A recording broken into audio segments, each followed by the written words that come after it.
देखिए, आपको जो फोर्स निकालना है, क्या निकालना है? वर्टिकल जो प्लेन है, जो वर्टिकल प्लेन है और जो पानी में डूबा हुआ है उसके ऊपर फोर्स फाइंड आउट करना है। तो कैसे करेंगे?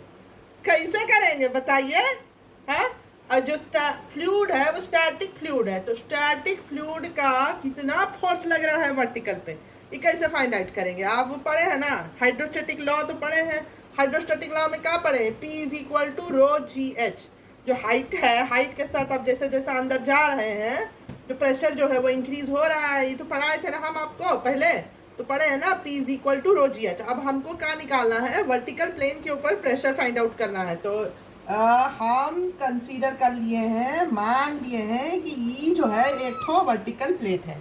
ठीक है, अब ई वर्टिकल प्लेट को हम क्या करे हैं कि छोटा छोटा छोटा छोटा छोटा पट्टी में डिवाइड कर दिए हैं। अब हम कंसीडर कर लिए हैं a small strip of a plate. अब ये जो छोटा सा स्मॉल स्ट्रिप था इसको हम कंसीडर कर लिए हैं, और इसका जो हाइट हम लिए हैं ना वो हम डी एच लिए हैं। समझ रहे हैं आप? बूझ रहे हैं?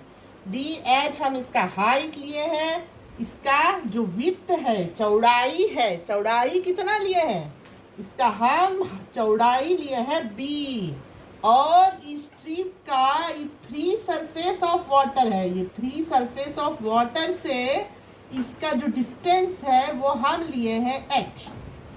और ये जो वर्टिकल प्लेट है, इस वर्टिकल प्लेट की पूरी बॉडी का वेट कहाँ एक्ट करता है? सीजी पे, सेंटर ऑफ ग्रेविटी पे।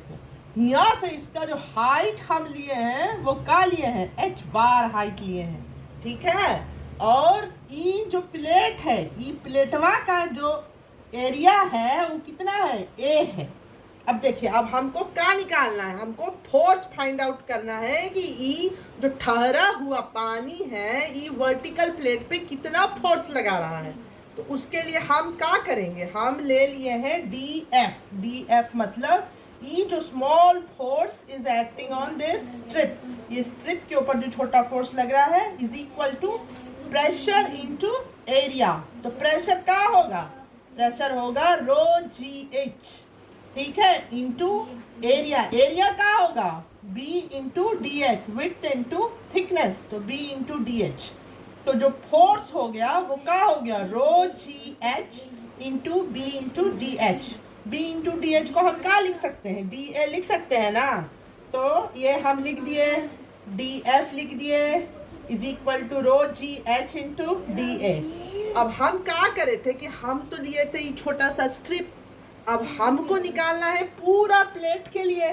जो वर्टिकल प्लेट हम अंदर डाले हैं ना पानी के अंदर, उसके लिए पूरा निकालना है। तो पूरा निकालने के लिए हम क्या करेंगे? बड़ा इंट्रीगेशन करेंगे।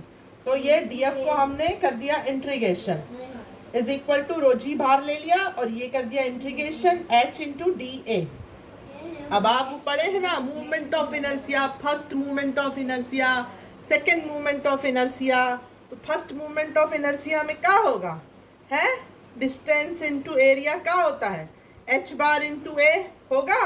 और नहीं समझ में आ रहा है तो इधर देखिए, ये जो हम पूरा स्ट्रिप के लिए फोर्स निकाल रहे हैं ना, तो F is equal to rho जी। अब ये जो पूरा प्लेटवा है, ये प्लेटवा का पूरा फोर्स कहाँ एक्ट कर रहा है? सेंटर ऑफ ग्रेविटी पे ना। सेंटर ऑफ ग्रेविटी से फ्री सरफेस ऑफ वाटर तक का डिस्टेंस कितना है? एच बार। तो हम इधर क्या लेंगे? इधर ले लेंगे हम एच बार। और एरिया, एरिया ये पूरी प्लेट का एरिया को हम क्या ले रहे हैं? ये पूरी प्लेट के एरिया को हम ले रहे हैं कैपिटल ए। तो ये आ गया कैपिटल ए। तो ये आ गया हमारा फोर्स।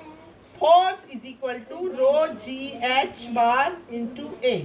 तो ये आ गया हमारा कि अगर कोई वर्टिकल प्लेन है, vertical plane surface submerged in a liquid, then the force exerted by a static fluid is rho g h bar a।